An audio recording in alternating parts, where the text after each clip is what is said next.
You want to hear my heroic story? No, not really. All right. No, now, what are we reviewing? Oh, okay.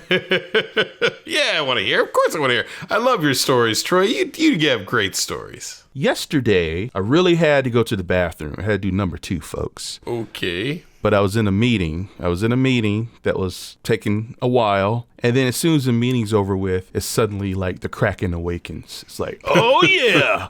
Okay. I've been waiting for this moment. Go to the bathroom facilities and what do you know? Toilet is clogged. Got some paper in there or something, right? So I'm like, okay. And I've been having Where was this? Huh? Where was this? My house. Oh. The outhouse on the homestead. The fuck? Oh, okay. Okay. Well, I don't know. Where did you think it was? I just figure people clog the toilet. You unclog it your damn self. You know what I mean? Like. Well, to give a little bit of backstory to the toilet situation, we got some pipe problems. I think it's mainly due to the pipes just being shit and full of shit. So anyway, I'm plunging away like, okay, I really got to go. Plunge. It's not working this time, Mike. So I'm like, okay. Fuck. Maybe I use a different plunge. So because I have a separate plunger for like sinks, because you don't want to use a toilet plunge in like your kitchen sink or whatever. So I get that one, plunge. It's not working, and that one's shorter than the other one. The other one's like those industrial plunge, like made for toilets, and this one's a little tiny plastic guy. Sure. So I've got like toilet juice flying up all over the place, wetting my socks and getting on the floor, and I'm starting to sweat. How high was this water? Was it like all the way to the surface? No, it's not about the. Have you ever plunged a toilet? It's that water. Yeah, I plunged a toilet. That motion, and you go. Well, you don't need to do it. You're not doing it right then, dude. What the fuck are you talking about? I'm doing it. When you put the plunger in for one thing. Yeah, tell me, Mike, how to use a fucking plunger. Go ahead. You put it in at an angle, right? So the water fills up into the hole. You don't have air in there to begin with. Because if you have too much air, the moment you push down, it's going to flop water everywhere. Sure. You finished there, Mike. I clog my toilet at least 5 times a week. Look, I know how to plunge a toilet. I know how to do it so the water doesn't fly. But you're forgetting the desperation. I got to take a massive shit, and this thing is not working. And you only have one toilet. You only have one bathroom? One toilet, one working toilet. Then we have a back one that needs to be completely redone. Therein lies the frustration and emergency. And on top of that, I'm looking at the clock, and in about 10 minutes, my fucking kids are going to come home from school. And you know how that goes, or at least in my house, everyone's got to take a shit or piss. Like, it's just a thing. They can fucking wait. It's daddy's home. But then they're waiting, and I need to solve this. Right. So cue the Mission Impossible music. I run outside, I get my toilet auger, and I snake it. And yes, that causes some water to fly. I can't help it. Well, that does, of course. And I finally get it cleared, flush, then I clean the bathroom. As soon as I finish that, the kids walk in, and they get to relieve themselves, and then I'm able to relieve myself, finally, and then take a shower. But I felt heroic. It was all within 20 minutes, probably. Jesus. But I'm a hero.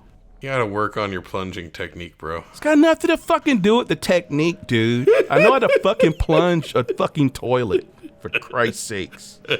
Let's get to reviewing. You seem very frustrated about, like, Jesus. No. You're just very disappointed that I wasn't like, oh my God, you are such a hero, Troy. No. Instead of enjoying my tale of heroism, you instead imply I'm fucking Lenny from Mice and Men. I don't know how to fucking pet a puppy without breaking its neck. I know how to fucking plunge a toilet. In a world of bad movies, 2 follically challenged men will stop at nothing to share their opinions of them. Their wives are tired of listening. But are you? This isn't the podcast you deserve, but it's the one you need. Prepare yourself for Bald Guys and Bad Movies. Welcome to episode 46 of Bald Guys and Bad Movies. I am Troy. Troy, cut it out! Here with my buddy. I am Mike. Stella! What are we reviewing, Mike? We are reviewing episodes 5 through 7 of the HBO series The Last of Us. We're going to do this, bi-weekly?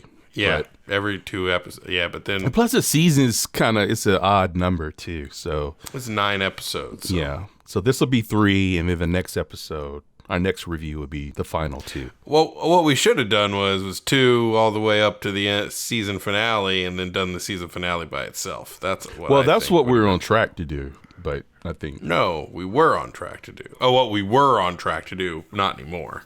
Yeah, stop disagreeing with me, Mike. You're a disagreeable cuss tonight.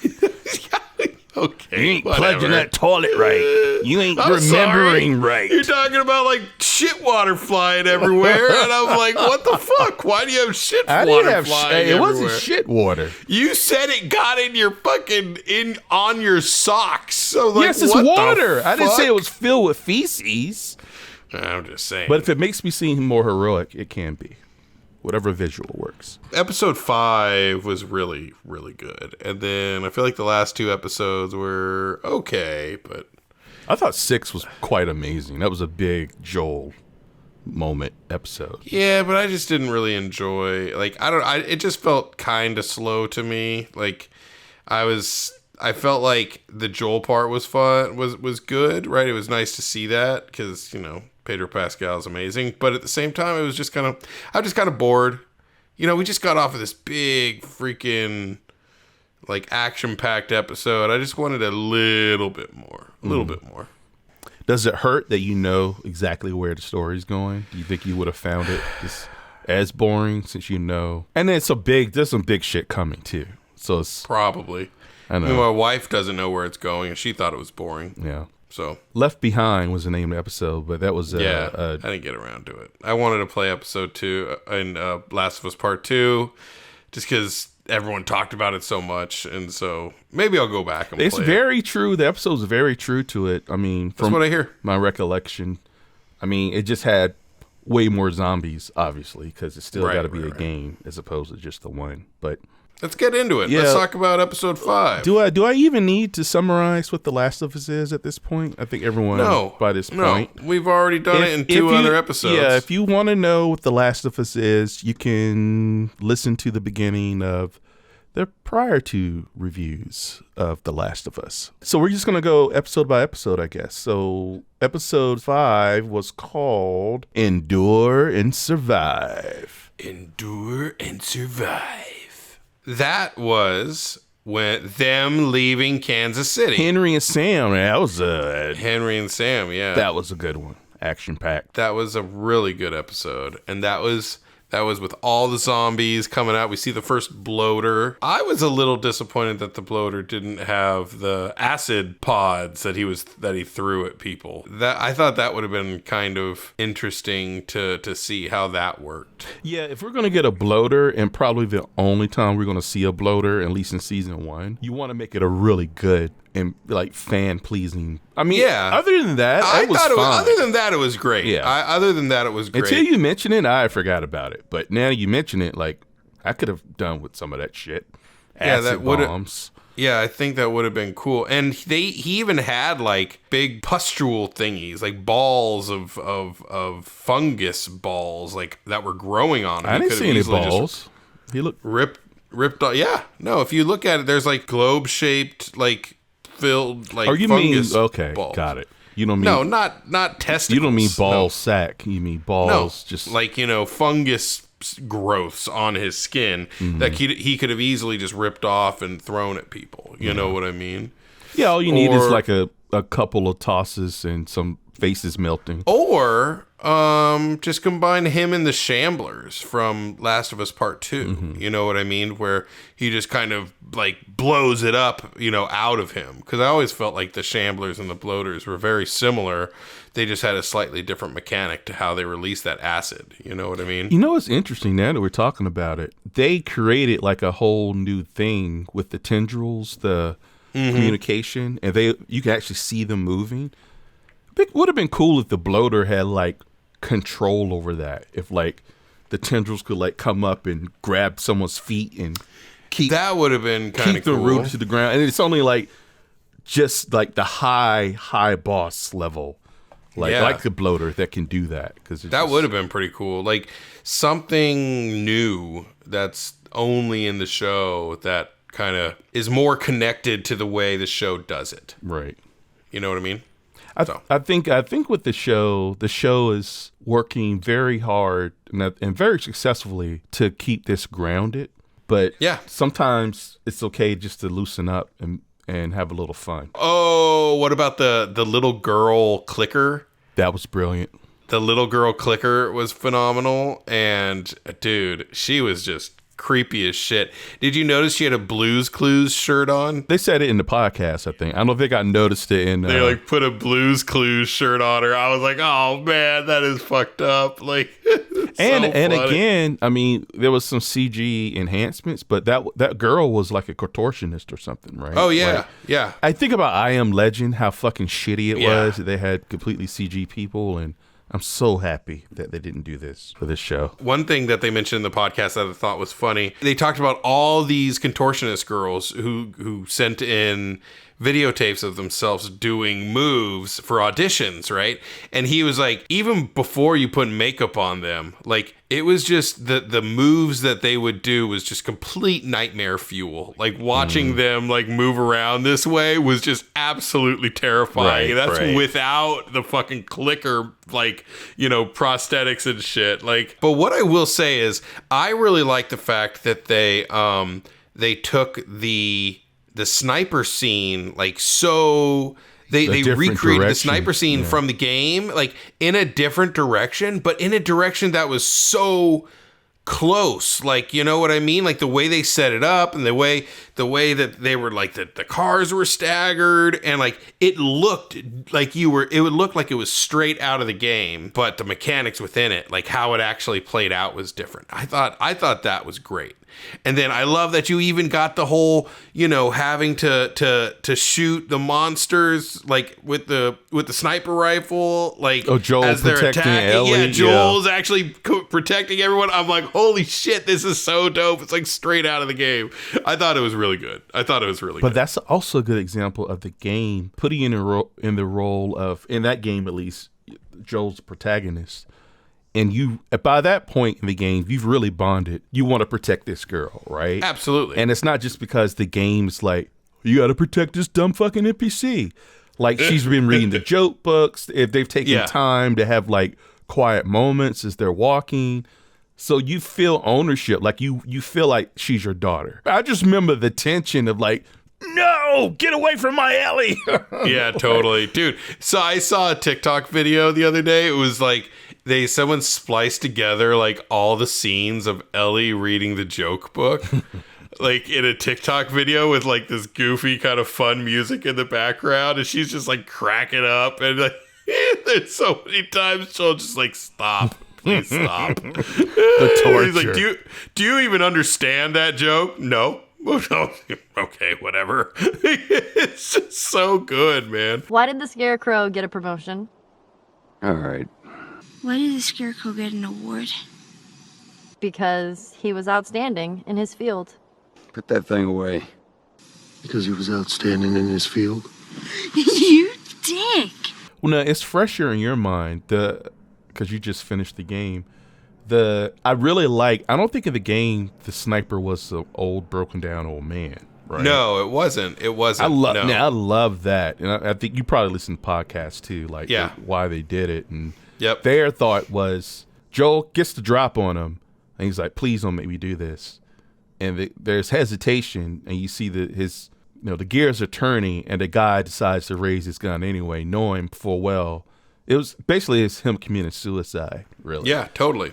And they talk about how like he was, you know, he's like 70 years old. And so this guy's had 50 good years of life before the pandemic ever happened. Mm-hmm. You know what I mean?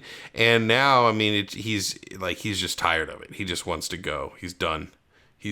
And I was also thinking because of his age, like that may be the only job he's good for. Right. To stay on lookout, or, you know what I mean, to snipe or whatever. But anyway. Totally. Another example of making death matter and not just be, oh, I got to kill this person because they're shooting at me. Like, even that is complicated. Nothing simple. The main story of this is Henry and Sam. And they made some great changes. I thought again, Neil Druckmann was like, you motherfucker. I wish I had thought about this, because Sam is actually deaf in this version. So yeah, I thought that was pretty great little. Which makes him even more reliant on Henry. And he's a lot younger. A lot younger, so he looks up to Ellie as a hero, like kind of a role model. I thought was a great little touch, because you give her a way to connect more. I mean, look, we're just reiterating everything they said in the fucking podcast. Pretty much. But it really, they're right. It gives her a feeling of, I have someone I have to protect now. Mm-hmm. You know what I mean? But I will say, and you can let me know, not to say that we're super fucking smart, but I think we're pretty smart guys. These are things even without the podcast, I think they do a really good episode of making you feel that or implying that, right? Yeah, no, absolutely. I mean, I'd probably think about that even without the podcast. But it's good to hear the chef talking about what went into the delicious stew, what the thought was of why they made those choices. But it works really well. Enter Troy, the metaphor man. Yeah, there you go. To those of you who don't know Troy personally, this man cannot go a day without giving at least one metaphor. I guarantee you. Oh, my daughter recently said, Dad, you give too many life lessons. Like, what? It's like, we're talking about something, and then you try to wedge in some kind of life lesson. I'm like, okay. All right, I'll stop giving you anything. I won't care anymore. Yeah, exactly. She's like, sure. That is, if that's gonna happen, that is fucking life. You know what I mean? Like everything's a life lesson. You little whippersnapper. Yeah, exactly. Oh no, yeah. But go for it. No. Go ahead. No. I insist, Troy. I insist. I don't even know what I was gonna say. Okay, perfect. Then I will go. So what I was going to say was... Actually, I don't really know what I was going to say either. All right. That's the end of this episode. Moving on. Tune in next week for two bald fat asses that don't know what the fuck they're talking about. I really did like the dynamic between Henry and Sam. And, just a quick synopsis of this episode. They meet Henry and Sam. They meet them at the end of the previous episode. They form an uneasy alliance because Henry is being hunted by Kathleen. You meet Kathleen in the previous episode, and in this episode, you finally find out what it is. What's up her culo about Henry, that she wants to hunt him down. And it's because he gave up her brother to Fedra, which led to brother being killed, I guess. Yeah, and from what I gathered was that Casey Fedra was horrible. Like, they were monsters. Like, they were absolutely brutalized the people of Kansas City, as opposed to Boston Fedra. While they were goose-stepping Nazis, right? But they weren't raping and killing people on a whim. You know what I mean? Right. They were trying to keep some semblance of law and order, and whether or not they always succeeded, and whether or not there were a few bad apples who were assholes here and there, absolutely. I mean, it's like any police force, but they at least weren't just like absolute monsters. Henry talked about it, and he was like, you've heard about Kansas City Fedra, right? He was like, yeah, I heard that they're absolute monsters. He's like, absolutely, and like the truth is way worse than you ever heard. Mm-hmm. That's why when they overthrew it, they just fucking killed everybody. Oh yeah, they were like dragging them in the street behind trucks, hanging them, and exactly. Yeah. It was absolutely brutal what they were doing to the Fedra officers once they took over Kansas City. Also, like the detail through conversation, she was bit by bit, you were learning more about not just her but a brother, and how the brother was always the one that would see the good in people, that would try to keep the peace, that would try to do the right thing. And she said, even as a little girl, that wasn't me. Yeah. Right? So she's full on admitting, I'm not a good person, and I'm going to fucking find the motherfucker gave my brother up, and I'm going to fucking kill him. What I really liked about the exchange that you were talking about was, I think that was when she was talking to her right-hand man guy, the guy with the beard, the guy who played Tommy in the game. And it was funny because in the podcast, the guy who plays Tommy was talking to the guy who plays Joel, and he was just, the guy who played Joel was telling him, he was like, man, that was like, you did great in there. He's like, I really liked you in these last couple of episodes. And he's like, yeah. He's like, I don't know how well I did. He's like, no, man, you were amazing. He's like, believe me, the beard did 90% of the work. Because that beard, he looked fantastic. That beard was fucking phenomenal, right. dude. Like, that dude looked amazing. Like, he looked the part so well that if he didn't have a single line, he would be convincing. Absolutely. You know what I mean?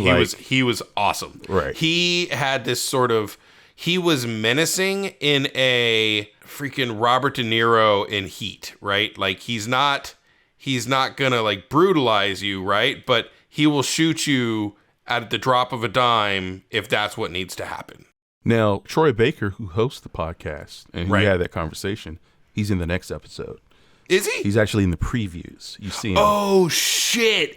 He plays the fucking creep. No. He's not the creep.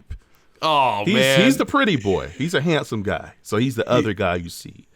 The guy that's kind of warning people. If you rewatch the thing. But he's not that pederast creep. Dude, if he was the pederast, that would have been amazing. Yeah. That would have been amazing. That would actually be... Yeah, that would have been great. Because it would have been better, maybe, and I haven't seen the episode, because he does look so nice and attractive. Absolutely.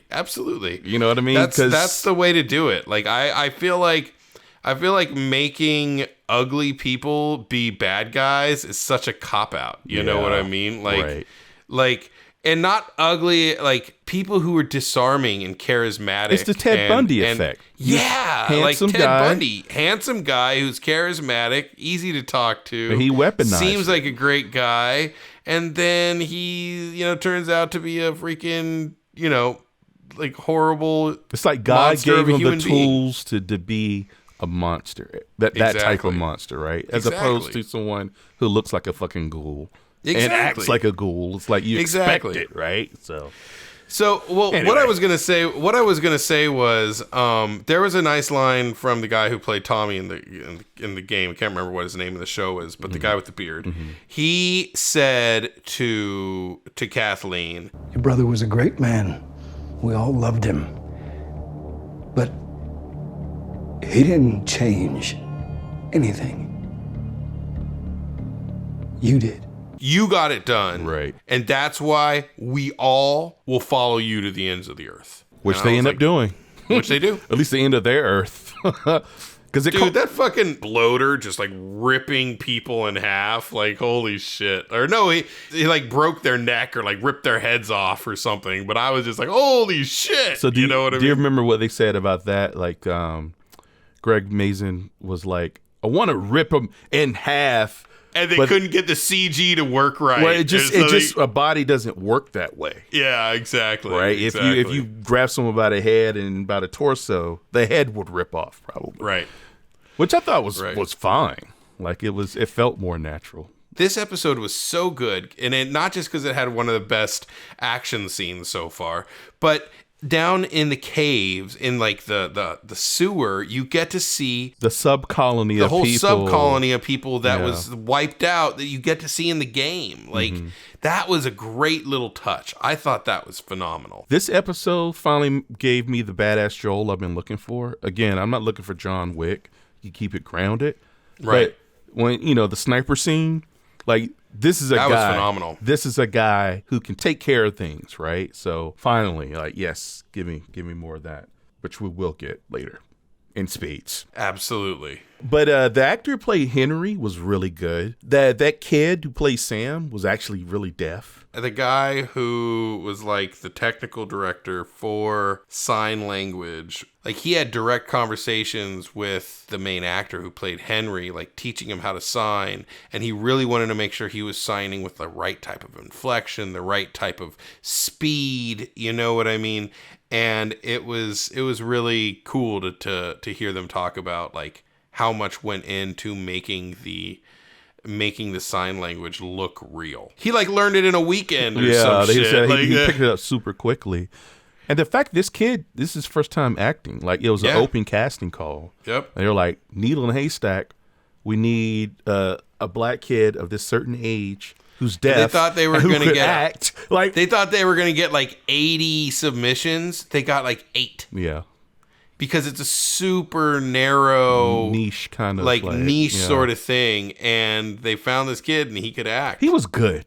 He was like great. Seriously, dude. Like, I thought he was phenomenal for his first role, and he's deaf and learning and doing all of that. Like, yeah, I hope he really as they good. Expressed. I hope he gets some jobs after this. So, the end. Well, right? wait, Kathleen heard. Before we get to that, killed by the Blues Clues, the kid, Blues Clues clicker. Her thirst for revenge is her undoing, which is it's going to be a theme in this show.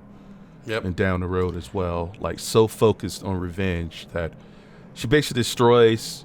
I don't know if that was everyone in her group that was there. Maybe just the tough. It was guys. all the tough guys. Yeah, all the people to keep. That's a problem. Yeah. You know, you lose all your fighters. They're gonna. Oh, and that's the other thing. This I didn't pick up. I think you wouldn't have picked up really, maybe, if you didn't listen to the podcast. Fedra was keeping them at bay. Right. And that's what Fedra was doing. So without Fedra, there was no one there to stop these clickers from swarming. Well, because in the episode before, you see like the floor like kind of giving out in certain areas, and you don't know what the hell. Well, you know what's brewing under there, but you don't know to what extent. Their demise pretty much started there. Yep. Plus with her blind devotion to seeking vengeance. So yeah, even in the midst of all that, she's still trying to kill Henry. Like, they're about to escape, and she has her focus on Henry with the gun, and she gets jumped by a clicker and meets her end. And then I assume those clickers are going to swarm and infest the city, and they're fucked pretty much. So, but KC is going down. Yep.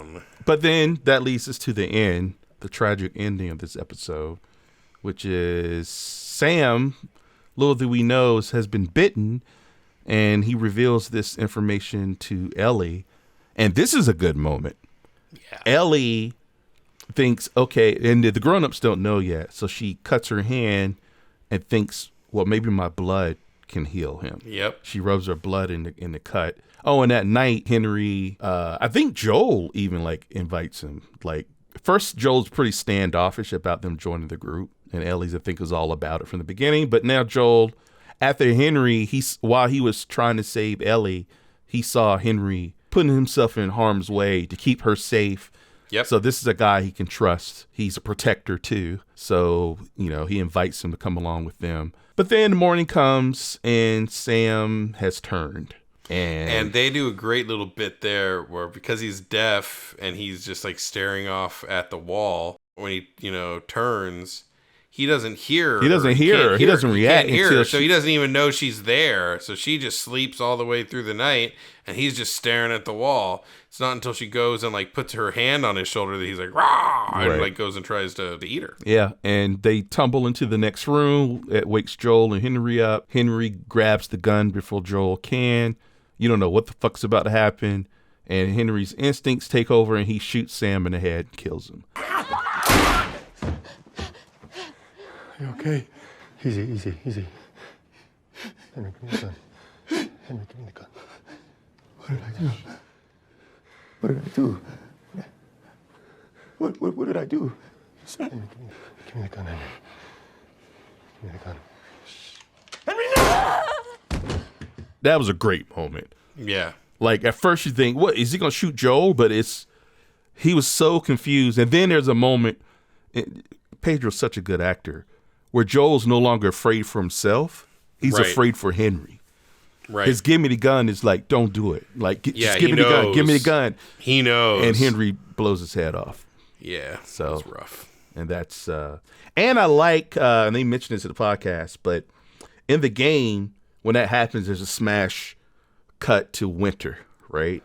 Yep. So they don't do that in that episode because they add an additional scene, which I think is nice. Yeah, where they bury them, and she puts Sam has this like a little, not an Etch-a-Sketch, it's like a little pad thing that it writes on, and she puts "I'm sorry" or something on it on the grave. And she's like, let's go. And you could tell that she has now, the mission to save the world is now her mission. Yeah. Now she wants to save the Henrys and the Sams out there. And she has a purpose. It's not just doing it because she was told to do it. I think now she wants to do it. And that is a huge, huge turn for her. Also, in the same moment, Joel is inching closer to realizing that, fuck, I really care for her, which is bad. In his mind is bad. And that's where the episode ends. Smash cut to winter. Now, so the smash cut that was in the game, I don't know if you noticed, in the next episode, Ken, they start the episode with the moment with Henry and Sam. And when Henry kills himself, then they do a smash cut. And then Joel wakes up. So I thought that was nice. Okay, well, yeah, we'll do that moment that we had in the game. And we found a way to do it. It feels organic. So there's a length of time that passes between the two episodes. But so they're not like, it's not fresh. It's not fresh, but they want to like make sure that you understand that we remember that it's still there. That it did impact them. So what happens in this episode, Mike? This is the boring one to you. This one, he finds his brother. He tells his brother that he wants him to take Ellie the rest of the way. And there are some very good emotional like moments in it, but I just found myself a little bored. I don't know. Maybe I was tired that night. Mm-hmm. Maybe I needed a basket of laundry that night, and I didn't have one. Uh-oh. And now it's time for this episode's laundry meter.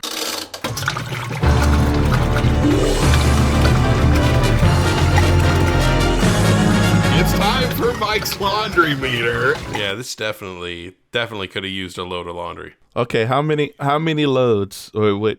Well, it's short, so I think one. Well, you didn't have a load, but what, one load may have gotten you through? Yeah, one load could have gotten me through it. I've realized that the loads are more like how long is the movie? You know what I mean? Like, so. Now, on these occasions, do you have a load at the ready, like a safety load? No, not always. Not always. You know, okay. Like, because then you got to, I always got dirty laundry that I can wash, but then you got to sort it and go through all that. Is that because shit. You're constantly shitting yourself? That's why you have dirty laundry, that problem you have?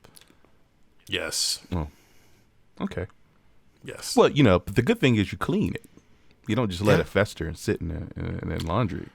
In the hamper, you clean it right away. So yes, always have that's exactly what I do. Emergency laundry probably needed, wasn't used, but maybe one load. This is this week's episode of Laundry Meter. So, yeah, this is table setting. This is the town. Yeah. It's an exposition episode. You know what I mean? This is a bridge, definitely a bridge episode, right? Yeah, definitely a bridge episode. And like you see Tommy and but you do see someone peeking their head around who I'm pretty sure is going to be I caught Dina. that first time around. I don't know if I... Yeah. Oh, I did too. Yeah. Absolutely. I thought to myself, oh shit, is that... Oh shit. Yeah. I think that's Dina. Yeah, I think so. Pretty sure. Dina is a... I don't think spoiling. They were playing coy about it in the podcast, but like you could totally tell that they were like, yeah, that's fucking Dina. Yeah. We're not saying it is, but we're not saying it isn't. Yeah. I don't know. Yeah, right, dude. I mean, right? Of course they have to. Like they know where the story's going, so of course, why not have a little Easter egg moment? I like that. They didn't make a big deal about it. It's there. There wasn't a lot of action. I didn't find it boring. But though I can't defend it for saying that it didn't. I mean, it didn't have a lot of action in it.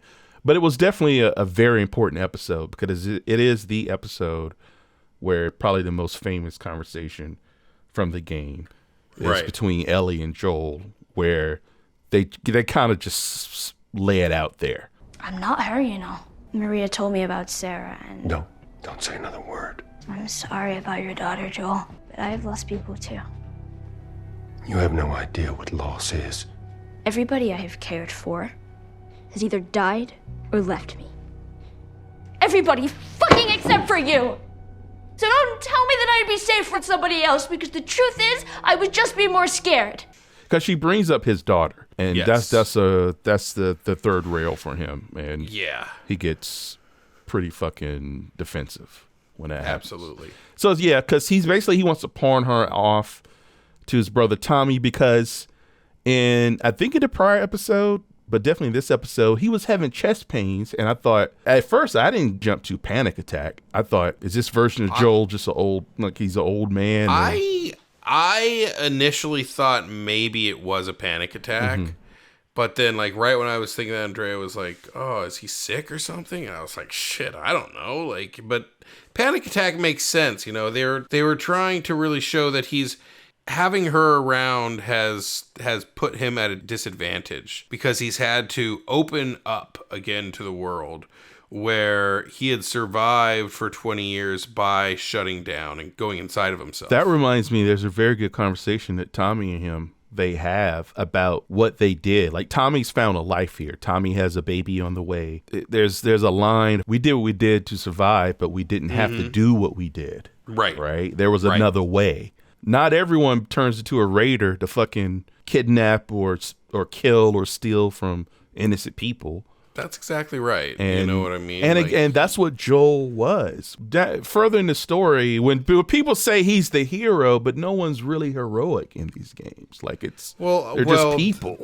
You know, it's funny because they talk about, you know, that's something they actually speak about in the podcast for this episode. He didn't want to ever paint Fireflies or Fedra as all bad or all good, and up until this point we really only saw Fedra as this sort of oppressive presence, which is why in the following episode, the episode 7, you meet the, you know, commander guy. You know, he truly believes in what he's doing. He truly believes that Fedra is the only reason why people aren't murdering each other. You know what I mean? Like, it's not a perfect system, but it's a system, right? And it's the glue that holds what's remaining together. And not just that, like, we had just seen, and this is everything that they just say in their podcast, right? So I feel kind of, you know what I mean? I'll cut that line out so people think we're geniuses, but go ahead. Yeah, okay.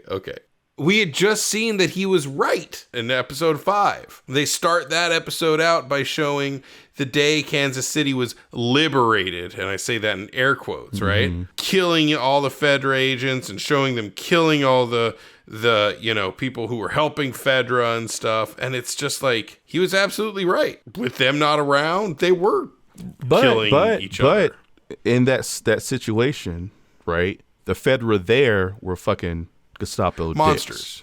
Exactly. So it's just it really is about the side of the fence you're peeking through. Yeah, totally. And violence begets violence. Vengeance begets vengeance. Love is good, but also bad. Right? Absolutely. To finish off episode 6, Joel decides to take Ellie. Well, Joel decides to give Ellie the choice. The cop out, right? Yeah, cop out choice. Like, you have you deserve to choose. Okay, let's go. Yeah. Like, she is just like, let's go. Let's get the hell out of here. Oh, and so they go to this is directly lifted from the game very beautifully. They go to the university where the Fireflies are supposed to be. The monkeys have escaped. So there's like little. Oh, right. We need to talk about that part. Monkeys right? running around. That was such a cool part of the game. Yeah. Even the scene where you think there's someone in the office and you hear them rustling around. Yeah. You open it and it is a monkey, and the monkey jumps out the window. They do that. But the Fireflies that they thought were there, they're gone. But they found like a map, deduced from the map where likely they are. So their journey continues. But before they can leave, some raider assholes attack, and Joel breaks the neck of one again. Hey, that's the Joel I know. But but it's not just it's not just the Joel you know, but you do that in a game constantly, like almost exactly like that. And like, it's like a fucking campfire that pops and crackles. Like, you're snapping necks left and right. You just constantly sneak up on fools and just pop. Yeah. It was just nice to see that. But he gets stabbed. He gets stabbed with like a broken bat or something like that. Yeah, that shit was oof. So he's bleeding out. And let's pull out the broken back. Let's pull out. Why do people always dislodge the object that it might be keeping your guts in? Yes, that thing is now a life plug. All right, exactly. Like, that is now your life plug. don't pull it out. I can live with this bat in my stomach. I mean, I cut a hole in my shirt. I can make it work with the right coat. Don't touch it. Just leave it, all right? Just fucking leave it. That is a, there you go, Chloe. Here, life lesson from Uncle Mikey. Let me do it. I'm going to do a jingle. If you or anyone you know is ever stabbed with anything, don't pull it out. Christ's sake, don't pull it out. I've said that to girlfriends all my life. Once I stab you, don't pull it out, okay? Anyway, I'm not wearing the murder gloves right now. So, which leads us to I think we're done with episode 6. We can get to, Let's get into episode 7. Episode 7, which I felt was 7 Left Behind. 7 Left Behind. So this one, you didn't play the DLC. So this is new territory for you. I didn't play the DLC. This was all fresh. I started it and then I was like, I want to play Last of Us Part 2. And so I just stopped and started playing Last of Us Part 2. Yeah. See, everyone else who played it as it came out, they were like, "Oh, DLC for The Last of Us." Fucking hell yeah. That sucks though, because if you had known or you had thought about it, you could have played it in the right order. Oh, take a break from it? But I wouldn't have known where it was supposed to go if someone didn't tell me. As soon as he gets stabbed, play the DLC. Switch over but to I totally that, could have. Then that would be the natural order. That actually would have been pretty fucking cool. But I will say the episode covers it pretty fucking well. So that's what he was saying in the podcast. I didn't listen to this podcast, so I'm relying on you for all the intelligent commentary. He said that it was so nice to actually be able to have Mortal Kombat 2 in there. In The Last of Us Left Behind, the game, there's a video game that she has up on the wall, and that was always supposed to be Mortal Kombat 2, but the rights with video games is always an issue. Oh, so the game, they couldn't use Mortal Kombat 2. They couldn't use Mortal Kombat 2. But now they could. So they were like, hell yeah, we can actually use Mortal Kombat 2. Mortal Kombat 2 is owned by Warner Brothers. Mm-hmm. And so they were very easily able to get the right. It was very easy to get the rights. Warner owns HBO, right? HBO, exactly. So they were able to get it no problem whatsoever. I love that touch. I couldn't remember if that was in the DLC, so that's a great little nugget to share. Yeah. And Riley, it's a flashback. This flashback's while Joel is dying. Yep. And Joel's like, "You should go, just go," and she considers it. Yeah. Her hands on the doorknob, and I think that's when the flashback begins. And you see Ellie when she was in Fedra training, the junior Gestapo future Fedras of the world. And I think in this society, you have to be part of Fedra until a certain age, right? Or no? No. What they do is if you're an orphan, they snatch you up and put you in a Fedra school. Orphans, that's right. So Fedra is all orphans, which is actually kind of a fucking genius thing, right? Mm-hmm. Because you now have these people who have no family connections. And so what else they got to lose, right? Of course. And not only that, they're going to be that much more loyal to you. We're your family, because, right? Exactly. It's pretty fucking brilliant. Riley shows up. Riley is running away from Fedra because she was assigned shit detail, literally. She's of the age where, okay, we're going to give you a job, and your job is to guard the fucking sewer.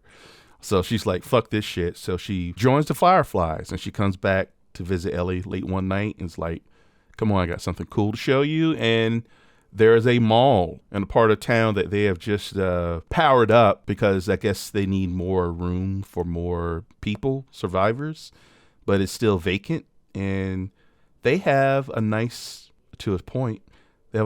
evening touring the mall of yesteryear. And I like this episode. I mean, I like this episode a lot more than I liked the last episode because it's Ellie. You really see, because Ellie, she's never been in a car. She's probably read about a lot of things, but never actually physically used or encountered anything. So her escalator's like, holy shit, this is magic stairs. She's climbing all over like a monkey. Or no, she's like moving stairs. She's like, An escalator. Escalator! Yeah. She gets on it. She's like, I can go up. I can go down. Look, I'm not even moving. I'm not even going anywhere. Look at this.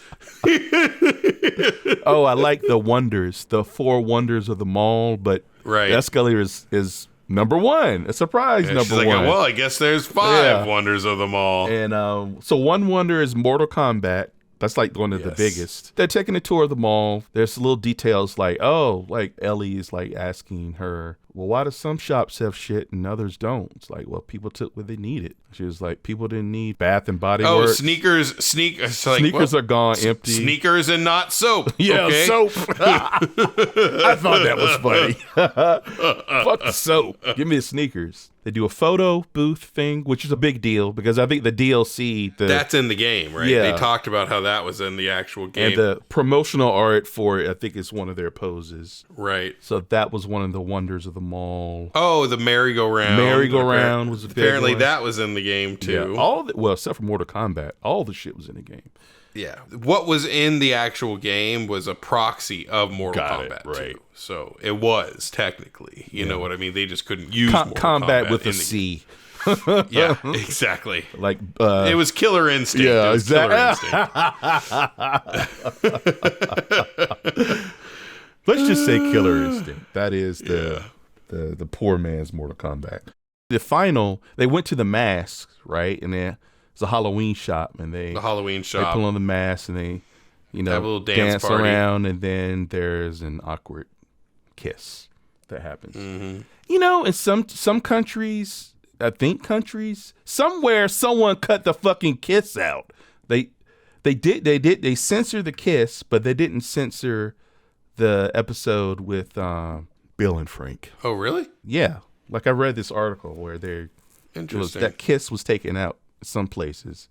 What I will say is, though, I think that's before the kiss is where you get the realization that is Riley's actually going to be leaving. Oh, right. And has to go to Baltimore for the Fireflies, and Ellie gets all pissed off and then asks her to stay, and she says okay, and then she kisses her. In the midst of all this shit, I think when they're playing Mortal Kombat, they pan over to a dark corner and there's a fucking clicker or... No, that's during the dance scene. They hear them dancing, I'm pretty sure. No, I think it's during Mortal Kombat.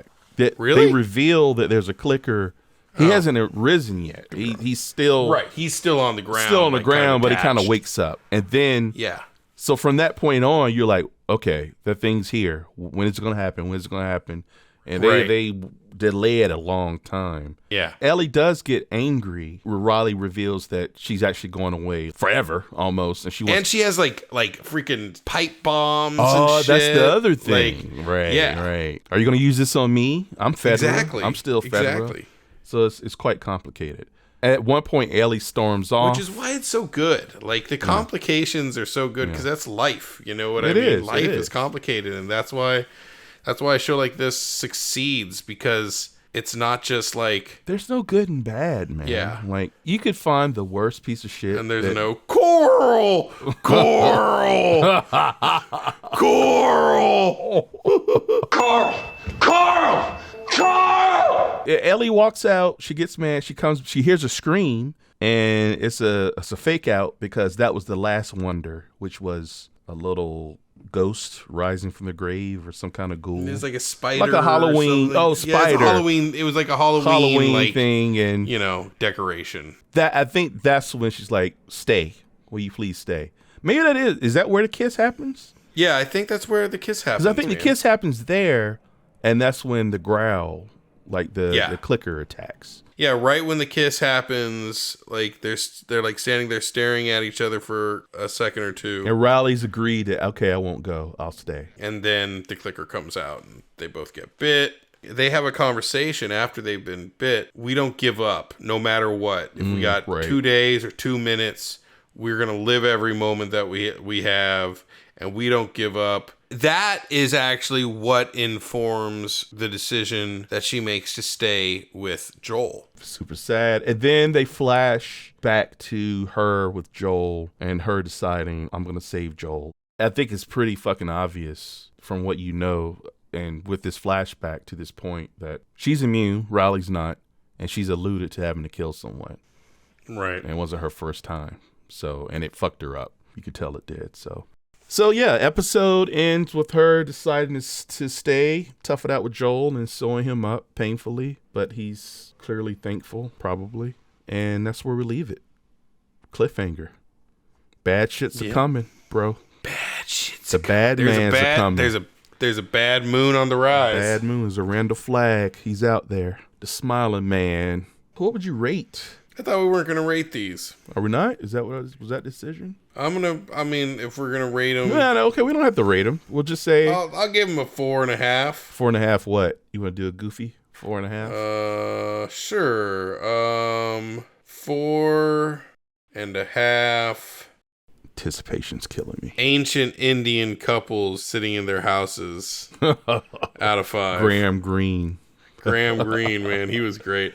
They were great. He was like, "You let them in?" Oh yeah. He's like, "Why didn't you shoot him?" The gun's all the way over there. They were the best part of that episode, in my opinion. You think we're scared? Scared him. Yeah, exactly. I'll do 4.5 dusty resurrected Mortal Kombat 2 arcade machines out of 5. Nice. I'm looking forward to the next couple episodes. These next episodes are going to be this is going to awesome. be the crim. This is going to be the shit. Hell yeah. This is like it's going to you know great. what I'm looking forward to? People that don't know the story of the game going, "What the